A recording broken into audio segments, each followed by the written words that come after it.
Good morning. Joe Jackson here, co-pastor of the church at Wellington.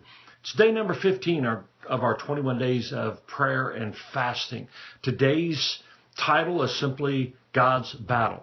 The text today is a short verse out of Exodus chapter 14, verse number 14, that simply says, this is part of Moses speaking, "The Lord will fight for you, and you shall hold your peace."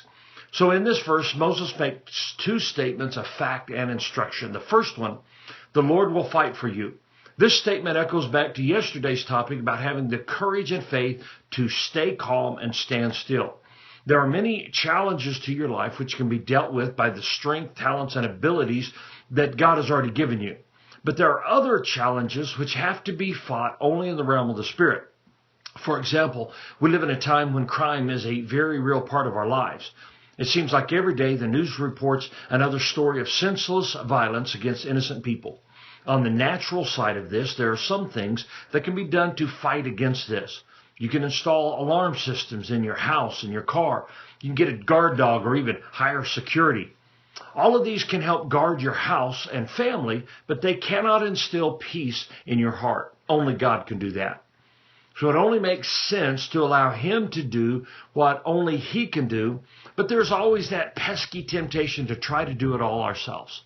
The application here is simply to let God be God in your life, and that includes the areas of your life that do not seem to be spiritual.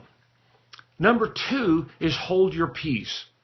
There is an entire sermon series that could be written here, but instead of several pages of sermonizing, I should probably just select one application. So here it is. Watch what comes out of your mouth.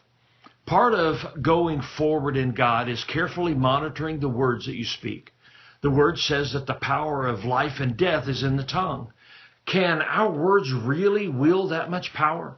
Think just for a moment of the calming effects a mother's voice has on her child who has fallen and scraped a knee. Or the peace that comes from the strong, reassuring voice of a father as he holds his child tight who has been frightened by the thunder in a storm. But there is also the chaos that can be incited by a speech which is filled with accusations and hatred. There is also a very real power that is in words which are speaking faith or fear to those close enough to hear us. Satan himself used just a few simple words carefully put together to deceive Eve and thus introduce sin into the entire world. Through the course of this day, pay attention carefully to the words you speak to see if they are words that inspire faith and comfort, or that they are words that cause chaos and fear. May I be so bold as to suggest that you quiet yourself down, calm yourself, and just let God be God in your life today. Have a great day, and remember this, you serve a great God, so you have the right to expect great things in your life. See you here tomorrow.